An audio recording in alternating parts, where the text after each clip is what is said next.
السلام علیکم۔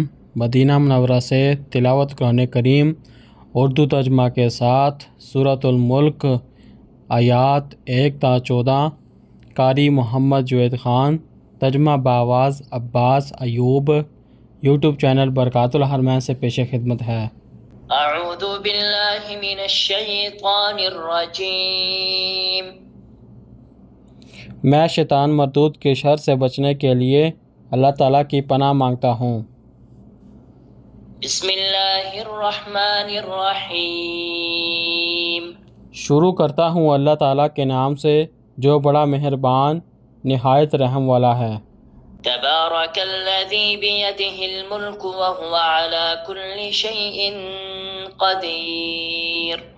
بڑا بابرکت ہے وہ کہ جس کے ہاتھ میں تمام بادشاہت ہے اور وہ ہر چیز پر پوری قدرت رکھنے والا ہے۔ الذی خلق الموت والحیاة لیبلوکم ایکم احسن عملا وہو العزیز الغفور۔ وہ ذات جس نے موت اور زندگی کو پیدا کیا تاکہ وہ تمہیں آزمائے کہ تم میں سے کون عمل میں زیادہ اچھا ہے، اور وہ سب پر غالب بے حد بخشنے والا ہے۔ الذي خلق 7 سماوات طباقا ما ترى في خلق الرحمن من تفاوت فارجع البصر هل ترى من فطور۔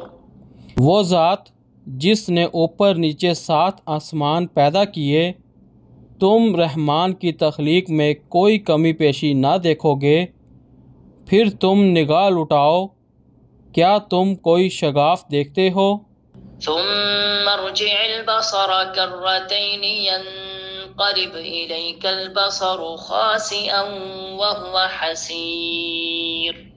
پھر بار بار نگاہ لٹاؤ، نگاہ تمہاری طرف نامراد ہو کر اس حال میں کہ وہ تھکی ہوئی ہوگی پلٹ آئے گی۔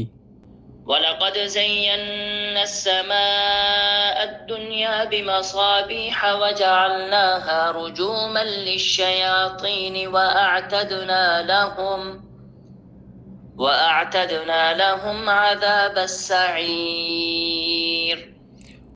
اور ہم نے قریب کے آسمان کو چراغوں سے سجایا ہے، اور ہم نے ان کو شیطانوں کے مار بگانے کا ذریعہ بنایا ہے، اور ہم نے ان کے لیے بھڑکتی ہوئی آگ کا عذاب تیار کر رکھا ہے۔ وَلِلَّذِينَ كَفَرُوا بِرَبِّهِمْ عَذَابُ جَهَنَّمَ وَبِئْسَ الْمَصِيرُ۔ اور جن لوگوں نے اپنے رب کے ساتھ کفر کیا ہے ان کے لیے جہنم کا عذاب ہے، اور وہ بہت برا ٹھکانہ ہے۔ اذا القوا فيها سمعوا لها شهيقا وهي تفور۔ جب وہ اس میں ڈالے جائیں گے وہ اس کے لیے گدے کے زور سے چیخنے کی سی آواز سنیں گے، اور وہ جوش مار رہی ہوگی۔ تكاد تميز من الغيظ كلما ألقي فيها فوج سألهم خزنتها ألم يأتكم نذير۔ قریب ہوگی کہ وہ غصے سے پھٹ جائے جب کبھی کوئی گروہ اس میں ڈالا جائے گا، تو اس کے نگران اس سے پوچھیں گے کیا تمہارے پاس کوئی ڈرانے والا نہیں آیا؟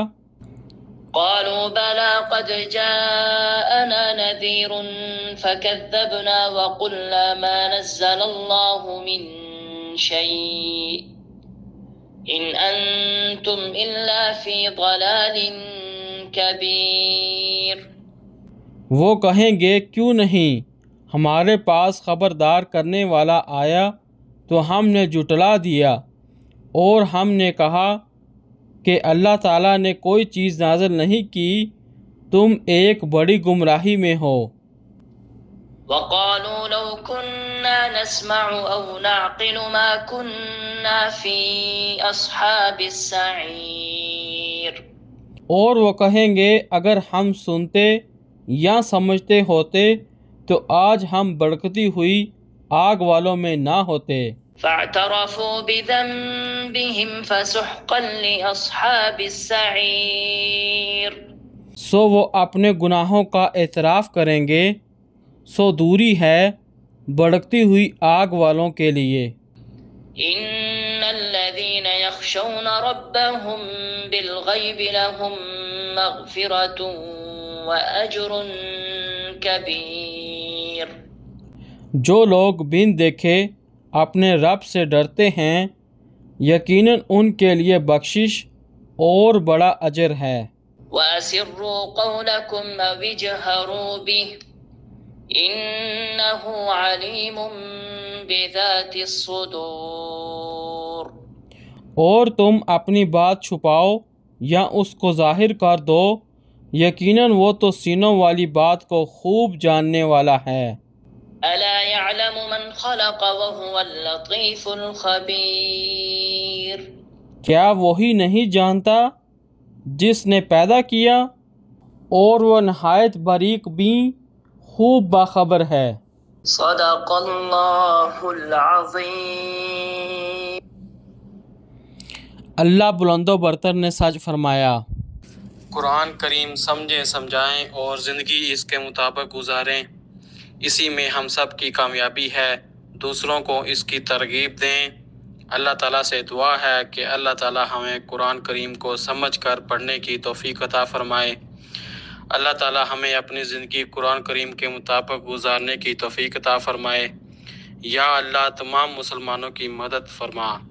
یا اللہ جو مسلمان پریشان ہیں ان کی پریشانیاں دور فرما۔ یا اللہ جو مسلمان بیمار ہیں ان کو شفا عطا فرما۔ یا اللہ تمام مسلمانوں کو اپنے گھر مکہ کی زیارت نصیب فرما۔ یا اللہ تمام مسلمانوں کو مدینہ شریف کی زیارت نصیب فرما۔ یا اللہ ہمیں قبر کے عذاب سے محفوظ رکھ۔ یا اللہ ہمیں دوزخ کے عذاب سے بچا۔ یا اللہ ہماری آخرت آسان فرما۔ یا اللہ ہمیں دنیا و آخرت کی کامیابیاں عطا فرما۔ آمین یا رب العالمین۔